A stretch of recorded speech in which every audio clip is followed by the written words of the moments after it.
Samantala, sa gitna ng inaasahang matinding trapiko ngayong papalapit ang Pasko, nagsagawa na ng road clearing operations ang Metropolitan Manila Development Authority sa Quezon City madaling araw ng Biyernes.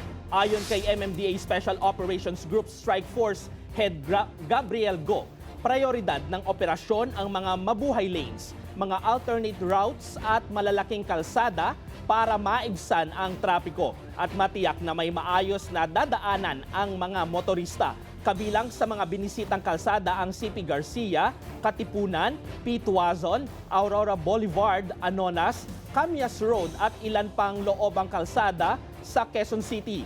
Naitala ang mga paglabag tulad ng mga sagabal sa bangketa, illegal parking, paglabag sa traffic signs at hindi tamang dress code ng ilang rider. Hinikayat din ni Go ang publiko lalo na ang mga commuter at mall goer na bumiyahe ng mas maaga at maging mas mahaba ang pasensya dahil sa dumaraming bilang ng sasakyan ngayong holiday season. Especially this holiday season, no? Alam naman po natin, the volume of vehicle is really up.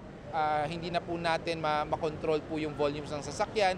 So we urge the public, kung kayo po ay may mga lakad, as much as possible, try to leave your house earlier than your normal time. And syempre, as always naman, ang pakiusap natin, habaan po natin ang ating mga pasensya pag tayo po ay nasa kalsada.